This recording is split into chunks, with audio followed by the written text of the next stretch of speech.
It's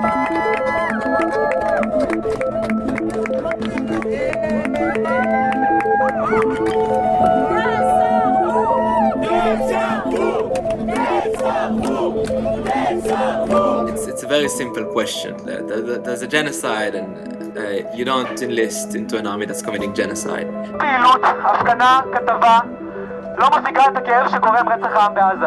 הצבא של המדינה אליה נולדתי, על כל חייליו מגנרל לטוראי, הוא האחראי הראשי לזוועות הללו. That evening I got a call from a friend saying they also wanted to refuse, and essentially every day since we've gotten, I myself and Mr. Vought in general have gotten people saying they also want to either get out of the military service in general or particularly refuse. The machine of genocide and extermination that Israel has been employing needs to be dismantled.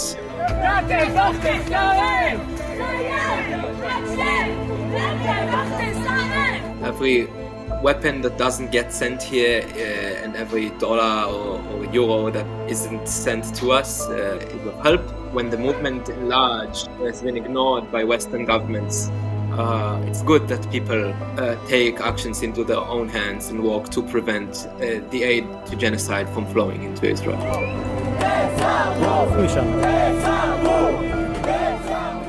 On est presque 2 ans après le début du génocide à Gaza et Israël continue l'extermination du peuple palestinien en voulant expulser même une partie de la population de la bande de Gaza. On voit des bombardements, on voit la famine, on voit les forces militaires mercenaires des États-Unis et d'Israël fusiller des foules qui attendent dans les queues pour les distributions alimentaires. En ce moment, en Israël, il y a un petit mouvement qui est en train de gagner en dynamique, celui des jeunes refuzniks qui refusent courageusement le service militaire. Il y a une semaine, une vidéo a fait le tour des réseaux sociaux qui montre des jeunes de 17, de 18, de 19 ans brûler les convocations militaires pour effectuer ce service militaire obligatoire. Ces jeunes risquent d'être incarcérés dans les prisons militaires pendant des mois et des mois pour le fait d'avoir refusé de servir dans une armée qui commet un génocide. Avec Révolution permanente et du pain et des roses, nous avons décidé d'échanger avec une de ces jeunes qui s'appelle Yona Roseman et qui est une jeune femme queer qui a refusé le service militaire et qui, comme elle dit elle-même sur les réseaux sociaux, a moins d'un mois à passer en liberté. Parce que c'est précisément dans un mois qu'elle risque d'être incarcérée dans les prisons militaires. Et pire que ça, en tant que femme trans, elle risque l'isolement. Dans cette interview, Yona nous raconte la réalité de la société israélienne aujourd'hui qui est dominée par le sionisme, le chauvinisme, le militarisme, mais aussi une petite minorité qui continue de se mobiliser contre l'occupation, contre l'apartheid et contre le génocide. Elle nous raconte comment depuis 2023, le gouvernement d'Israël, mais de façon générale l'État d'Israël, utilise des différentes campagnes militaires, que ce soit contre Gaza, la Cisjordanie, le Liban, l'Iran et la Syrie, pour souder sa population autour du régime et autour de l'État. Dans cet échange, on va également parler avec Yona des tâches du mouvement international pour la libération de la Palestine, alors que 2 ans après le début du génocide, la situation n'a jamais été aussi urgente et critique. Since the beginning of the genocide in Gaza, in Israel, there has been a movement that's been growing in traction, and that movement is called refuzniks.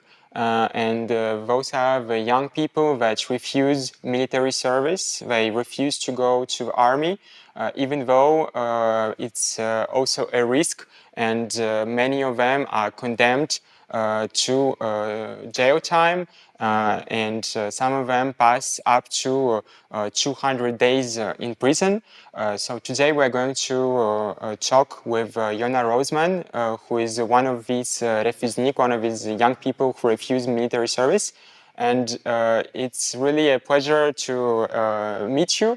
To present myself, my name is Sasha Yaropolskaya, and I'm a Russian activist, and I came to France 7 years ago.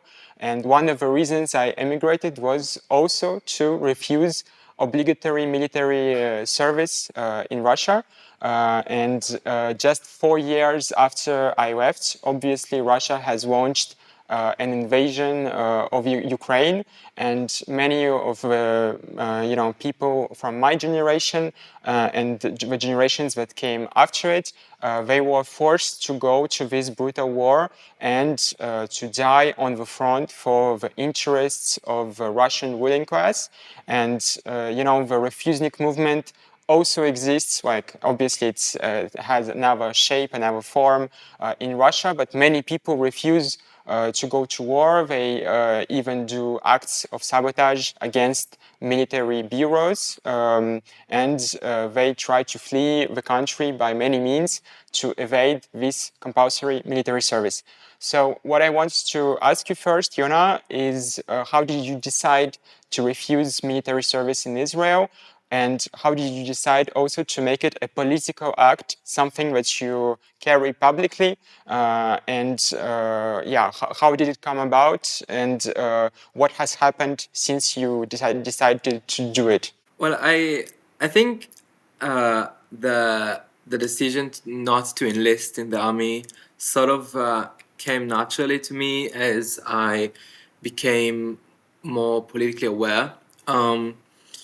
I was raised on values of universalism and everyone being born equal and that everyone should be treated equally. And naturally, as I learned more about the state of occupation and apartheid that my country upheld, it made me realize that I could not become a part of this system. And around that time, this was before the beginning of the genocide, there was a large protest movement in Israel against the judicial overhaul and the government plans to change the legal system. And it was then that I met people from Mesavot, which is the network of refusniks, and it was through talking with them and seeing that there are people who did go through that decision and made it a political and public act, and not only went on with their lives, but also made it into something meaningful and powerful. I think made me want to partake in this act myself. After October 7th, and since then, the decision has become a lot simpler. I think, before there was a lot of philosophizing over the state of militarism in Israeli society and civil disobedience, and is it right to disobey the law or not, etc. But nowadays, it's a very simple question. There's a genocide, and you don't enlist into an army that's committing genocide, and that's become my main reason since, obviously. And could you tell us a bit more about the refusnik movement, and also, like, more generally about people that refuse the military service, but not necessarily publicly? Because there's some articles that came out in the press that talk about, the public objectors, those who give ideological, political reasons for objection, but also the invisible objectors that do not show up when there is a checkup for military service, but not necessarily because they disagree profoundly with the colonization, with the occupation, but just because they do not believe anymore in the purpose of the military enterprise. And for example, since the Israel, since it broke the last ceasefire in Gaza and it relaunched the operations, the press has documented that there was an uptick in objections of military service. Just to sum up my question, could you explain how big this phenomenon is getting? How many hundreds or thousands of people does it concern? Since the beginning of the genocide, and in recent months especially, there's been a growing number of reservists who have refused their military service, either like you said, by people by simply not showing up to the calls without declaring it, which we call it gray refusal. Um, and there have also been a couple hundreds of, or maybe even up to 1,000 at this point. I'm not exactly updated on the numbers of reservists who have publicly claimed to refuse the continued calls into the army, and the reasons have varied from being completely about the like self-interest, or or how, for example, the war is killing the Israeli hostages, to also having mentioned the civilian death in Gaza as reasons not to show up for deployment anymore. But even still, the large majority of people who don't show up for reserve service are people who do it because of burnout, or because they need to work and money and other sort of reasons, which of course are also related to belief in the war goals. Since if the war was more important than anything else, then they would show up anyways, like they did in the beginning of the genocide. We, as refusniks, refuse our conscription service. Where with reservists, there have only been a couple who have been sentenced to military jail for refusing their service. People who refuse their conscription, well, conscription is mandatory legally in a much harsher way.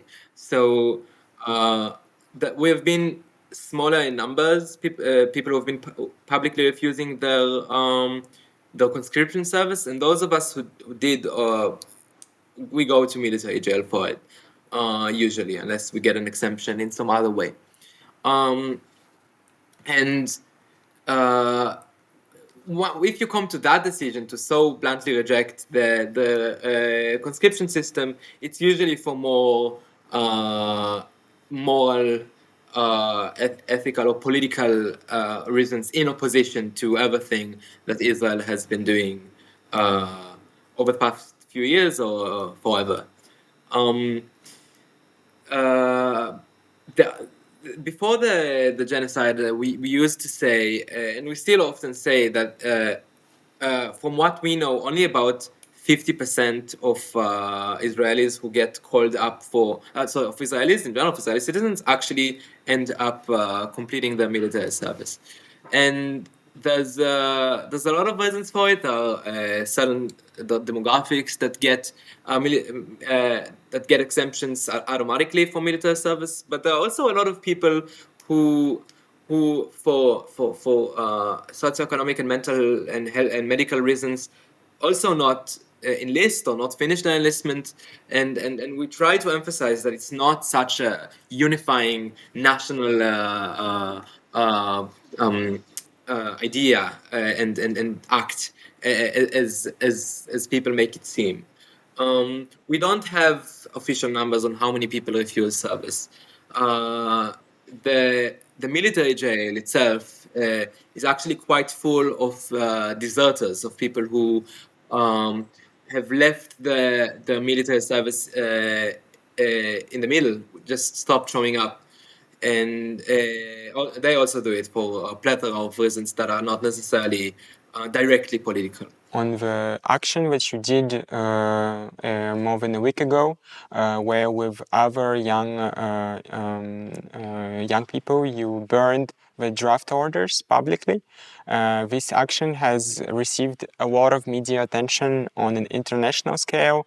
For example, I can tell you that in France it was shared hundreds of thousands of times, with thousands of people commenting on your courage, on your bravery, and also like applauding, your principled stance against the military service. I was wondering how was this action received in Israel itself by other activists, by the media, by the political sphere. Did it ignite like a public scandal, a public debate? Could you tell me about the aftermath of this courageous action? Yeah, so it has garnered, I think, the most attention that we've got since the beginning of the genocide. Both positive from people on the left and people who oppose the war, who saw it as a courageous and powerful action, but also a lot of negative. My name has been uploaded on Facebook and Twitter, and with people going after my parents and then how I was educated and a lot of that stuff. And just 2 days ago, the night show of the largest mainstream media in the country did a segment on us, showing a clip of me speaking and going very critically against us. So yeah, it has received a lot of attention, both positive and negative. Were there some other young people that contacted you in the aftermath with a wish to organize with you and like inspired by your action also decide to maybe refuse the military conscription as well? That evening, I got a call from a friend saying they also wanted to refuse, and essentially every day since we've gotten, I myself and Mr. Vought in general have gotten people saying they also want to either get out of the military service in general or particularly refuse. There's been a very large uptick of people who turned to us after this action, which was very encouraging. Oh, that's very inspiring. You are only 19 years old, so you grew up in the Israeli society, you went through its school system, you know how this society functions, also like on a cultural level. So I want to know, from the outside, we get the impression that Israel is a very militarized society. How does it express itself when you are a young kid growing up in Israel? What do they teach you in school? What kind of ideological basis the state tries to transmit to you to convince you that you have to go serve in the army and defend the state of Israel in front of its perceived enemies, such as Palestinian people, such as Lebanon, Iran, etc.? So I think, militarism runs so deep in Israeli society that it's not even something that like if you go up here, it doesn't even seem unusual. Beyond the fact that we're told that everyone needs to go to the army and that's just how things are and there's no questioning it, the army has ingrained itself into every facet of civilian life within Israeli society. One of the stated goals of the legally stated goals of the Israeli education system is to prime students into doing meaningful service in the IDF. And to achieve that goal, the army goes to schools and there are soldiers whose job it is to be in schools and help students, but on the way encourage them to commit to the army service and make it more meaningful. Not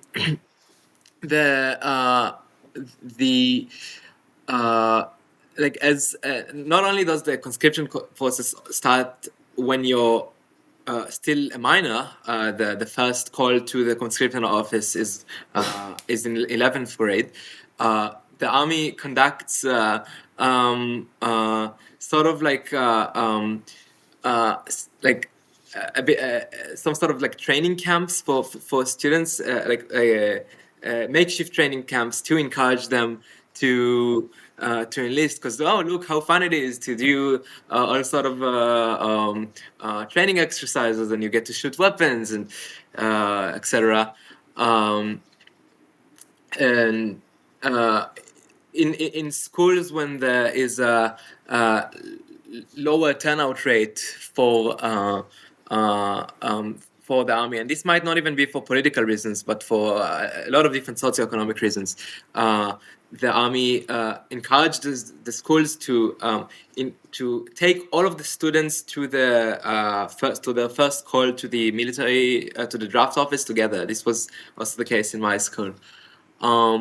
So yeah, it's in the education system. It's just so, and none of this seems unusual when you're a student, because you see soldiers everywhere. Not only in your school, but in public transit and throughout the country. Like soldiers in uniform with weapons are seen everywhere. Everyone's a soldier. It's like a slogan almost. And yeah, the idea of the army's role within society is not even questioned. So it runs very deep. And then there's also a lot of fear-mongering about not serving in the army, that if you don't enlist, then you're not going to be able to have a job or housing or an education, and that everyone needs to contribute to society, and if you're not if you don't contribute, then you don't deserve to get anything from it either. So yeah. What does the Israeli education system teach young children about the Palestine question? What is there anything at all in the textbooks, in school, in the lessons that you receive that talks about the history of Palestine? And if it does, from which point of view does it tell it? Could you explain a bit more about the way the public education system in Israel presents the Palestinian question and the question of colonization, of Nakba, if at all? So actually, at least in the history aspect, the education system doesn't really touch on the conflict in any meaningful way. It almost ignores the fact that there were people here when Zionism started, and whenever it is talked about, it's just a repeating of the slogans that we were always peace-seeking, and they always declined our proposals, and that all of them want to kill us, and we were few against many, and we won anyways, and that's just the always repeated lines. And in terms of commemoration of the Nakba, there have been different laws and orders instituted to penalize any public and government-owned, quote-unquote, place that commemorates or makes note of the Nakba in any way, but specifically schools. There's a lot of oversight. In my high school, I was lucky to be with a history teacher who did actually touch on it. By that time, I was already somewhat politically educated myself, so I already knew about it and did my own research. But still, it was somewhat meaningful and out of the ordinary, because there have been cases of teachers who mentioned it who then got publicly shamed, and there's I think, for instance, there's a law that withholds funding from institutions that commemorate the Nakba. So it's very much not talked about. more generally. On the military service itself, how long does it last in Israel? What does it imply? And can you get sent to the combat, or is it essentially, like for the most of time, a military service that is being executed in the current frontiers of Israel? Because, for example, I know that in Russia, since the beginning of the Ukraine war, the military conscripts that have to do 1 year of service, some of them get sent to the front lines and some of them die on the front lines. How does it work in Israel? Are there conscripts that get sent to Gaza, to the West Bank, to the Lebanon frontier? Do you have some vision, some information on how does it go on? Yeah. So with conscription in Israel, it's about, I think, 20 months for men and 20 months for women and 30 months for men. We used to say 3 years and 2 years, but then it was shortened a bit, and then it was increased by a bit. But that's about it. When you go to the draft office for the first time, you get a profile, and men above a certain profile are automatically sent to combat roles unless they can get a higher position, like intelligence officer and that sort of stuff. So if you're a healthy male, the army locks you into combat, essentially. And yeah, there have been people who conscripted after October 7th who have gone to fight in Gaza and Lebanon and the West Bank and have died when they joined the army after this war already started. So yeah, the army does force people also into combat zones. Yes. And my next question would be on the Israeli society and the state repression since the 7th of October. I can tell you that in Western imperialist states that support Israel's genocide in Gaza, since 2023, we have seen a very strong trend of rising authoritarianism that was closely linked with the repression of the Palestine movement. So you can see that, for example, in countries like France, like Great Britain, Germany, obviously the United States, where the repression of the Palestine movement allows the state to harden its repression measures in general and to reinforce the state. For example, in Britain, we saw the ban of Palestine Action by the so-called left government of Keir Starmer and Labour. In Germany, the German state has banned, for example, chanting slogans in Arabic in the manifestations and has brutally repressed the Palestine marches, the occupations of the universities.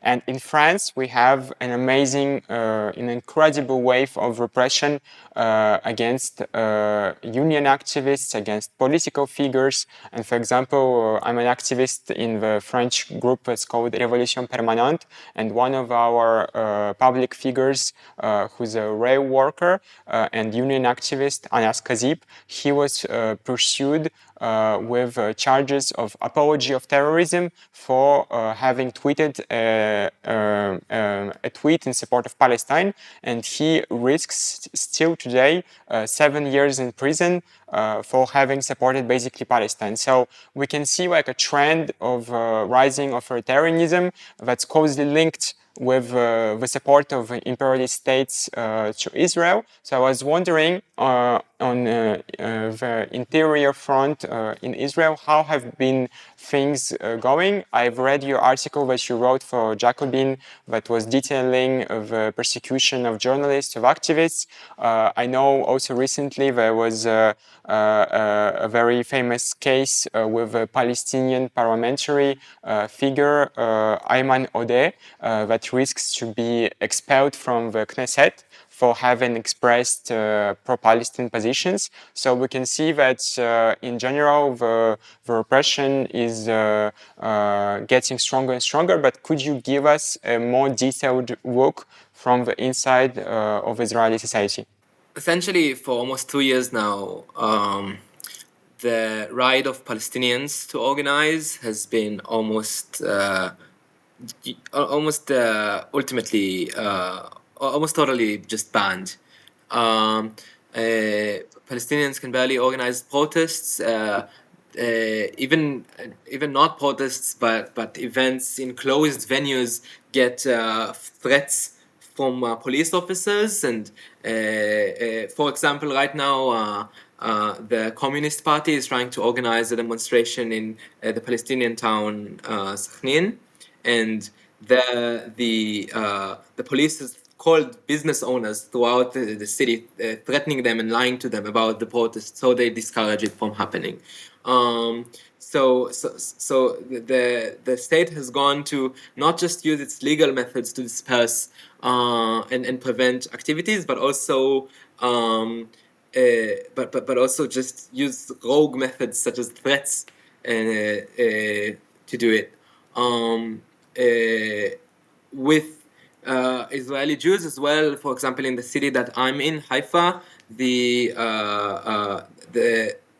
police and city just decided that they're not going to let any anti-genocide protests from taking place, and whenever there are protests, they're violently dispersed.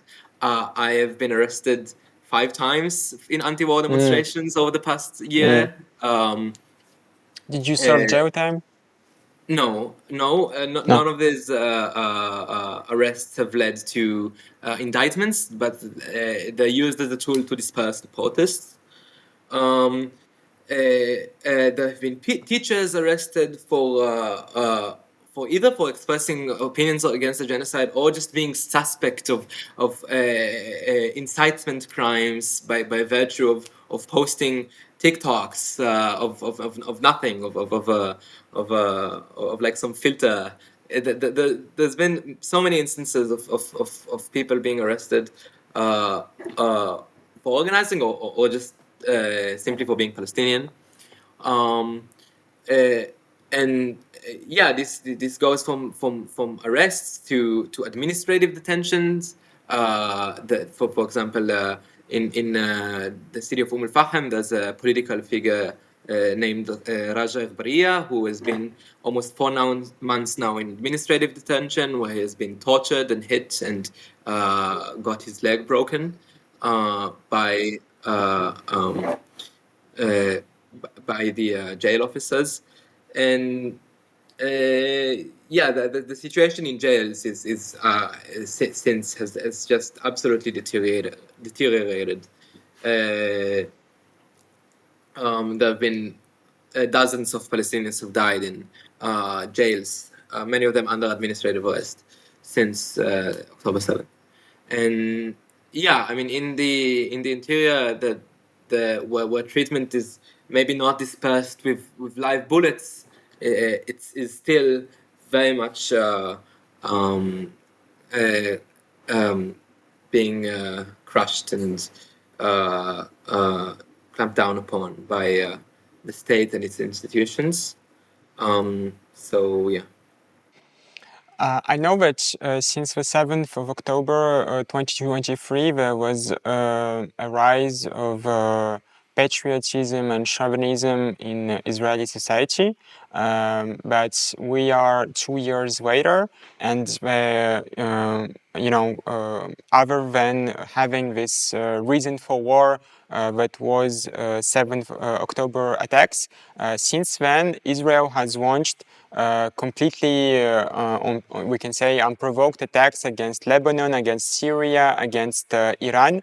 So I was wondering how has it hurt the legitimacy of the military enterprise in Israel? And I was also wondering, how did the last war of 12 days with Iran, what impact did it have on the Israeli society? Did it help to consolidate the nation, the population of Israel around the Netanyahu's government, or did it, on the contrary, hurt the legitimacy of the government because the response of Iran that pierced the Iron Dome protection and that actually hit some of the streets in the central cities of Israel, it kind of also like pierced the illusion of total security in which the Israeli society can live while waging wars on its neighbor countries. So could you maybe describe what effect did it have? How did it change it in a relationship with Israeli society?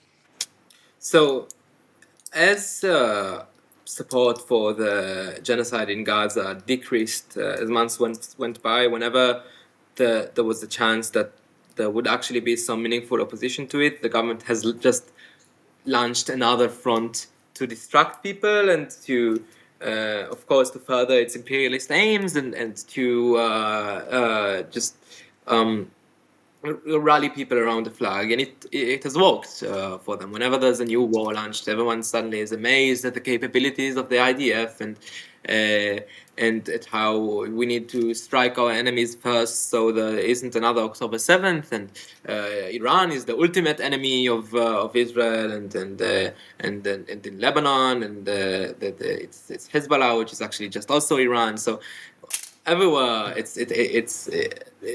no one cares that it's us who started these wars. They think we need to take care of all threats, and even when there aren't threats, quote unquote threats, like in Syria, the government can just make them up and people go with it.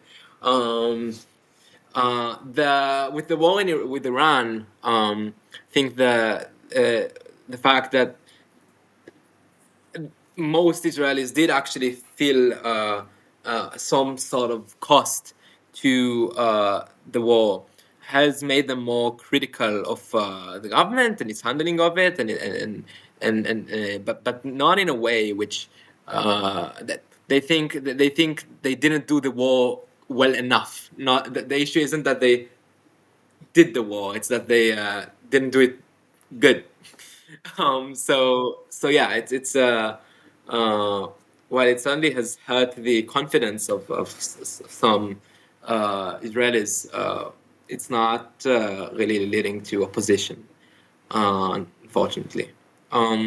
There's a wide societal consensus on militarism, also on Zionism, and the part of the population that carries anti-military stance and also opposes occupation, colonization is a minority in the Israeli population. And even when there's large protests against Netanyahu's government, for example, against the judicial reform, it has some patriotic elements to it as well, like people march with Israeli flag and they just want to get rid of Netanyahu's government, but they do not question the foundations of the Israeli state and the colonial nature of it.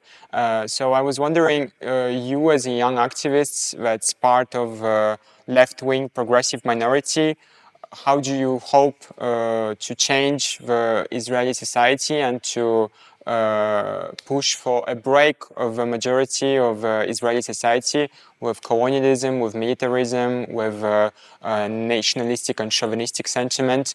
What kind of perspective, path, political path do you see for yourself and the political bloc you defend in the future?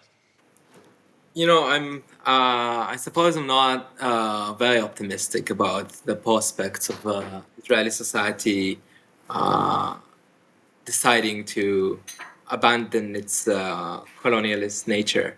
I think, in my activism, I'm also concerned with short-term goals, like at the very least ending the genocide or ethnic cleansing in the West Bank, or political repression within the 48 territories. And of course, I'm a staunch believer in one democratic state and the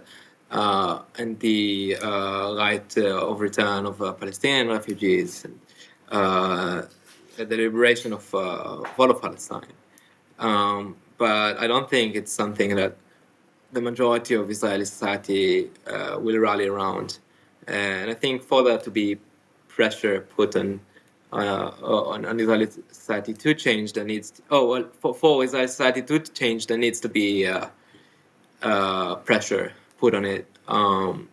Have you been following the actions of dock workers in France, in Morocco, in Italy, in Greece that decided to refuse to carry to charge the weapons that were destined to Israel?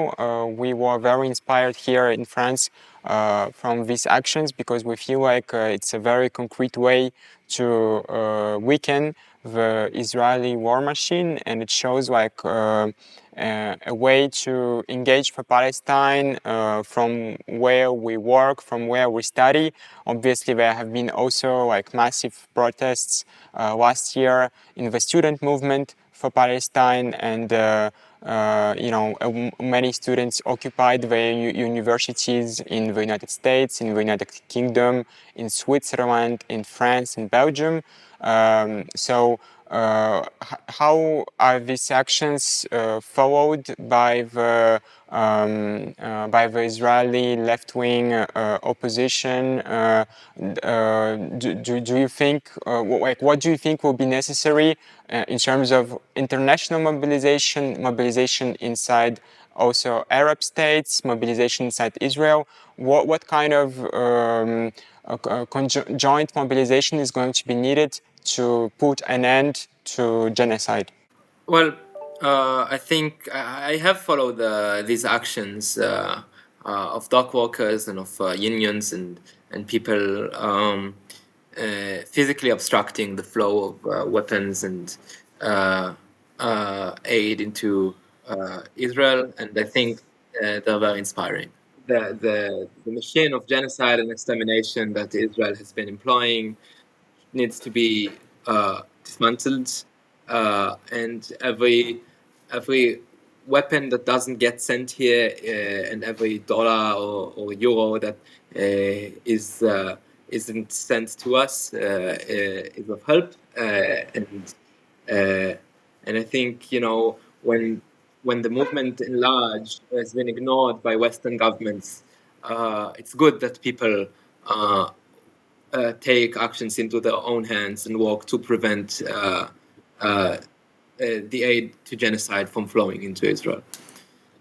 In the last few years, since the beginning of the genocide, there have been a lot of Jewish groups and collectives that were formed on international level with a profoundly anti-Zionist stance. For example, in the United States, the group Jewish Voice for Peace that existed before has gained a lot of fame since the beginning of genocide with their direct actions in New York train stations, in Washington and Capitol, and also in Europe you have groups like Marad in Belgium, Tzedek in France, Jewish Bund in Germany, and they all defend anti-Zionist positions as Jewish groups, and they get attacked a lot by the right-wing and sometimes even left-wing media to be accused of being self-hating Jews, to be accused of not defending really the interests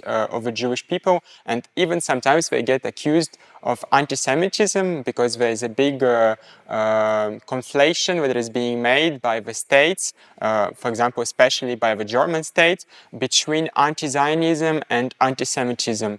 As an Israeli Jew that opposes military service, that opposes colonization, that opposes apartheid, what's your opinion on that instrumentalization of anti-Semitism by the imperialist states that support genocide?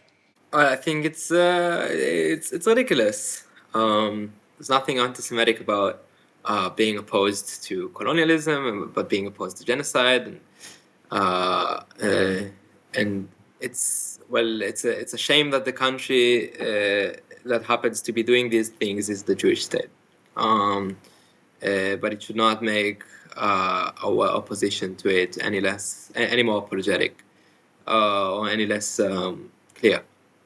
I think it's good that there are groups of Jews who organize against it within their communities and outwards to show that there is a distinction between the two, and yeah, I think it's good that they're organizing. And I think everyone should organize against the genocide. So yeah, I think it's important that we remember that that we don't condition the opposition to Israel and to genocide on there being Jews who also support that position. The main victims of Israel are first and foremost Palestinians, and they're the ones who should be leading the movement and who should be looked up to, and Jewish organizations and movements and activists should also work with them to struggle against the genocide. I noticed that in the video of your action where you burn draft orders, there's a lot of young women, there's a lot of young queer people, and my question would be also about what it's like to be a young woman, a young queer youth in Israel. Obviously in Europe we get sold a lot the idea that Israel is the only democracy in the Middle East. Israel is the only country in the Middle East with LGBT rights. The Pride parades in Tel Aviv get a lot of publicity in France, and it's one of the arguments, the supposed Israel gender progressivism that is being used to sell the support for Israel war. We also speak in France and in other countries about the progressivism of Tzahal and the fact that they allow women to serve in military units. What could you say from inside Israel about it? There's nothing progressive about committing genocide, and it doesn't matter who's committing it. The army's attempts to conscript every possible population into its ranks, whether the women or LGBT people, is not an indication of progressivism. It's an indication of such staunch nationalism that it really wants to take everyone into its ranks, and there's nothing progressive about it. And yeah, I often get told that, in Gaza you would be hanged or thrown off a roof, and these people completely ignore that Israel weaponizes LGBT rights to just further its oppression of Palestinians. Among them, Palestinian LGBT people, not just as Palestinians, but in particular as LGBT people. There have been Palestinians who have been blackmailed by Israel for being LGBT. That the Israeli intelligence forces have been blackmailing to get them information and threatening them that they out them to the surroundings if not. And there have been cases where Israel conditioned aid and letting people seek asylum on these grounds as well. So Israel is hurting all Palestinians, including LGBT Palestinians, in particular LGBT Palestinians, and the idea that because it has some sort of LGBT rights that it permits those things is ridiculous. And I, as a queer person and as a human being, don't owe anything for some of my rights being respected when the same country is denying people of the very basic right to live at all. I was able to transition freely, and there's a lot of bureaucracy involved, but I got my gender changed legally and everything. So the state is allowing these things on a legal basis. Of course, societally, the queer people do face violence, and it's not such a heaven for Israelis as people would like to imagine. And queer people can't marry in Israel because marriage is only done through the religious institutions. So, and there are restrictions on adoption and a lot of other factors in life. The state doesn't really recognize queer livelihood. So there are issues both on the societal level and of the and on the legal level still. I wanted to ask you, you tweeted on X that you are going to be going in jail in exactly 1 month for burning and refusing your military draft. Could you tell me what do you expect from this jail time happening? Are you apprehending it? How are you feeling right now, less than a month before you go to prison? And also, I know that it's going to be several sentences. They're going to ask you again if you refuse, and you'll get another chance to say no. You're going to get sent to the jail again and again, and it can go up to more than 200 days, if I understand correctly. So are you ready to go through this whole path, refusing and refusing again to serve the Israeli military? So yeah, I'm my conscription date actually is in less than a month, and when the date comes, I'll show up and declare my refusal, and for that I'll get sent to jail. And it's scary. I mean, I know for a fact that we don't have there isn't an official policy for trans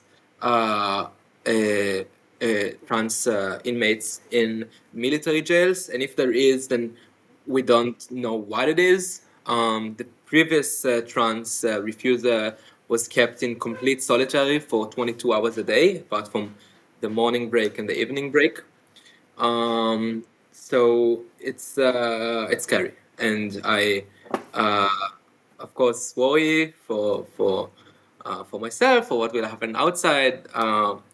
But it's not a dilemma at all. I mean, the decision to not to enlist is a very basic one, and if I suffer them mentally, I'll try to get a mental health exemption, for instance, and maybe through that get out earlier. But I'm willing to sit for as long as it takes to not serve in the Israeli army.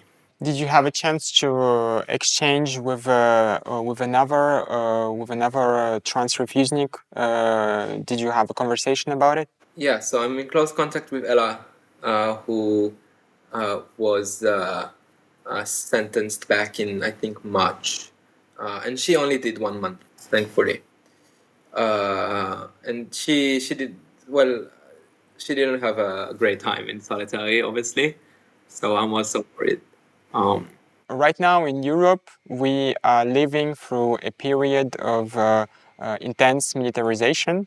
The different governments in Europe, they have announced plans to expand military budget. For example, we had the speech of Emmanuel Macron boasting about the fact that they're going to accelerate the militarization and basically double the military budget before 2027.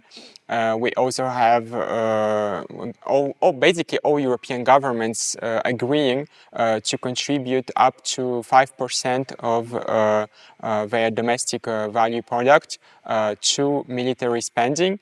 And some countries, especially in the Northern Europe, in the Eastern Europe, are bringing back compulsory military service. So with that, we also have some ideological preparation that is being infused by the different states to justify this preparation for war, and they try to say that we were facing a grave existential threat with Russia, that supposedly after finishing the Ukraine war is going to go to the Baltic states, is going to go to Paris, is going to go to Berlin, and basically they are using the so-called Russia threat as a way to justify, the explosion of military budgets and of military production. And they're also even reconverting the factories that were used to produce cars and other appliances to produce right now shells, missiles, tanks, etc., etc. So in some way, I always feel like that the highly militarized states like Israel, like Russia, they offer a glimpse of a future of what is coming for the states that are less advanced in the militarization and less advanced in the also military invading all aspects of society. So I was wondering, you as part of anti-militarist Israeli youth, what could you say to the European youth that's going to be also sent in the next years by force, by the state, to the army, that is going to be called to serve as well the imperialistic states of European Union? What kind of message can you offer as someone who courageously refused military service in Israel? So I think the message I'll send European youth is not to let other people, and especially states, to think for themselves. You are your own person with your own free will, and you do have a choice always to act upon it, and that is the most worthy thing, no matter the cost. And I'd encourage people to not blindly obey, and to resist injustice whenever they see it, and very closely monitor where the states are going and what they plan, and what are their goals, and if they do not align with your values and with the values of humanity and of freedom and of equality for everyone, then you should not cooperate with them. In your case, I think what is very powerful is that you are not doing it alone. You are taking part in something collective, and you're organizing marches, you're giving speeches with your comrades. You even like the act of burning the draft orders, it's something collective. So outside of individual disobedience, is it also very important to do it in a collective political manner? Yeah. I think I wouldn't be able to do what I do without my community. Especially when your surrounding is so vehemently opposed to your actions. It's very important to find people around you who believe the same things, who celebrate what you do and you celebrate each other, and who are with you in your activism, which can sometimes be very tough and scary and dangerous even.